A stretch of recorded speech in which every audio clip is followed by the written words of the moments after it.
Tauranga City Council's Accessible Hotspots project hopes to make local facilities more accessible for disabled people. It's targeting specific locations, and first up is Mount Maunganui. For one member of the council's disability advocacy group, the project means she can finally make the most of local facilities. It's a game changer for disabled people's lives, because it just means when councils engage with what the population needs, it just makes it so much easier for everybody. Like, we get to have big, bad, full lives just like everybody else without having to constantly weigh up the logistics of where you go and how you go.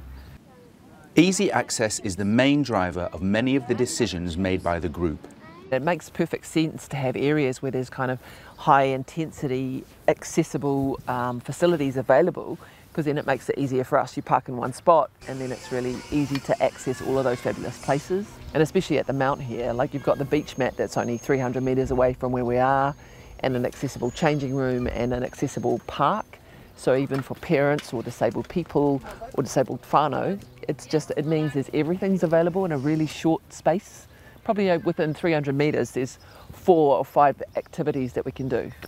The council has allocated $4 million to the project to be spent over the next 10 years. That's quite a significant investment and going to be delivered in a way that no other region is doing. Go back a few years and you look at access to the beaches and water and our natural environment. So we've seen the trail rider be implemented to support people to use Moa or access Moa. And now there's a real focus on not just disabled children being able to play in playgrounds, but parents and carers who may have mobility needs as well. And that's music to Amanda's ears. Because I'm a mum with young children, it's quite lovely. At one of the other parks in town, I'm able to roll onto a merry-go-round with the kids and actually be on it with them. And I'm able to engage with them in all parts of the playground rather than watching from a distance. Quite often as a disabled person you feel like an observer to everybody else's activities.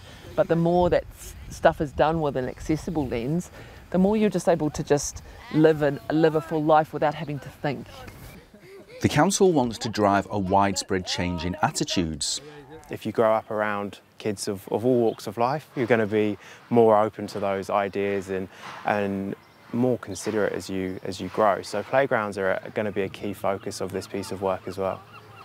Many little things, invisible to most able-bodied people, have a big impact when you're disabled.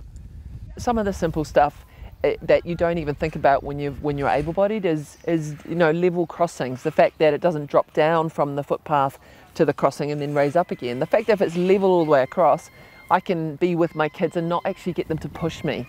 And that's important. You know, I want to be as independent as possible, so little things like that allow me to be independent. Gavin Ogden, Local Focus.